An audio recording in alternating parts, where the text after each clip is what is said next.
है प्रियंका जी। आपने कहा, एक सवाल, अंतिम सवाल विपिन जी आपसे मैंने कहा था कि सरकार बात को मानेगी तो किस आधार पर, कल तक का समय जिसको लेकर सब लोग नजर बनाए हुए हैं, और अगर नहीं मानते तो उसके पीछे आधार क्या है? मैं आपसे चाहूंगा संक्षेप में इस विषय पर आपको क्या लगता है, क्या कोई रास्ता कल बड़ा निकल सकता अहम है? आपने सवाल पूछा शमशेर जी। जी। और निश्चित बात है सबकी निगाहें ध्यान वहीं केंद्रित है इस समय कि क्या नतीजा निकलता है। हम्म। और जरूरी बात है कि पॉलिटिकल मैच्योरिटी एक शब्द होता है। हम्म। सो यहाँ पर उसको उसको उसका पूरा इस्तेमाल होना चाहिए। That has to be utilised to the optimum. और सरकार को मैच्योरिटी बड़प्पन दिखाते हुए हम्म। निश्चित बात है कि जो छात्र हैं उनकी जो मांग है उसको स्वीकार करना चाहिए। और साथ साथ दायित्व भी दूसरी तरफ भी बनता है। दूसरी तरफ मतलब कि बाकी जो नेता हैं, हम्म। क्योंकि कुछ ऐसे लोग भी हैं जो आग में घी डालने का काम कर रहे हैं।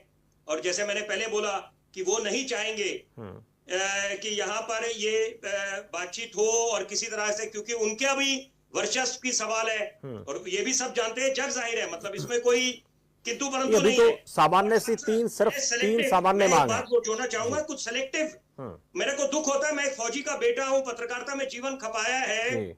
92 वर्षीय पिताजी है मेरे, तो मैं उनके साथ बैठ के जब बातचीत करता हूं हम्म। और बड़े हम फिल्में देखते हैं, पुरानी फिल्मों को देखते हैं, क्लासिक्स। तो हम्म। यहाँ पर यह ताज्जुब होता है, मैं जरूर बोलना चाहूंगा, आज रोक नहीं पा रहा, हम्म। कि ये जो सिलेक्टिव विरोध है हम्म। ये भी एक नया पैटर्न है, नया ट्रेंड है। जी। हाँ। पहलगाम के समय आप लोग कहाँ चले गए थे? लाल किले, यहाँ पर गौरी शंकर मंदिर के आसपास भी वहां पर वो पत्थर गिरे थे उस बम के। तो ये हम्म। जो सिलेक्टिव विरोध आपको हो रहा है, बहुत बड़ी अच्छी बात है हम्म। कि आप ऐसे मुखर होके विरोध अपनी आवाज मुकम्मल तरीके से उठाएं। हम्म। लेकिन सिलेक्टिव नहीं होना चाहिए। जी। आपको एक होलिस्टिक व्यू पॉइंट लेना चाहिए। हम्म। मैं और ये सबके लिए, सब पे बात लागू होती है हम्म। कि जब ऐसी घटनाएं होती हैं तो वहां पर ऐसा नहीं हो। आज आप लोग आवाज उठा रहे हैं, बहुत अच्छी बात है। हम्म। मैं खुद साथ में खड़ा हूं यहाँ पर, क्योंकि छात्रों से जुड़ा मुद्दा है। मेरा भी बेटा है जो कॉलेज जाता है। हम्म। तो निश्चित बात है यहाँ पर रिफॉर्म्स की आवश्यकता है और ज्यादा दूर नहीं जाते। यहाँ पर दोनों सम्मानित यहाँ पर अपने अपने क्षेत्र के विश्लेषक बैठे हुए हैं। मैं एक बात जरूर पहुंचाना चाहूंगा, आज ही मैं सीबीएसई के दफ्तर से आया हूं, द्वारका से।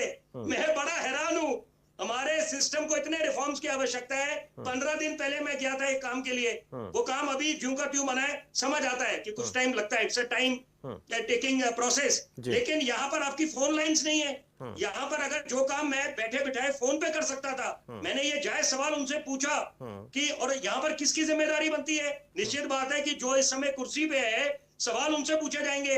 और जाना ऐसा तो है नहीं कि मैं बिल्कुल उड़ के चला गया। मेरा समय लगा, मेरी एनर्जी लगी, मेरा पैसा लगा।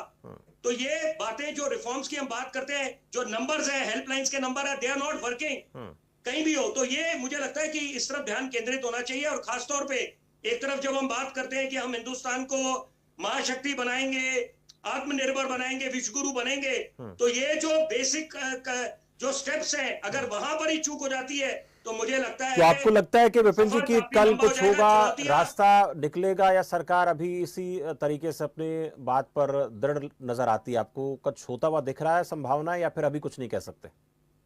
नहीं, देखिए अभी तो ये है कि मैंने आपको जैसे बोला ना, जहां तक अगर सोनम वांगचुक जी की बात करें तो वो तो बिल्कुल एक तरह से जब उन्होंने अनशन तोड़ दिया है और सरकार के जो नुमाइंदे गए थे वहां पर उन्होंने आश्वस्त करा, तो निश्चित बात है कि वो भी एक तरफ से उनकी एक जो अप्रोच है अभी इस समय सॉफ्ट है, वो भी समझ रहे हैं कि यहाँ पर, क्योंकि पेपर लीक्स पहले भी होते आए थे, लेकिन ये कह के हम अपने आप को आश्वासन नहीं दे सकते कि पहले भी हो रहा था। इस समय घूम फिर के बात वही आती है कि इस समय वर्तमान की सरकार से ही सवाल बनते हैं कि अगर पहले हुआ था तभी तो उनको मौका नहीं मिला। बिल्कुल, सरकार से सवाल विपिन जी आपने कहा बनते हैं, और सरकार इसको लेकर कल क्या जवाब देती है, कल क्या निर्णय लेती है, देखना दिलचस्प रहेगा। डॉक्टर संध्या सिंह जी, विपिन जी, प्रियंका जी।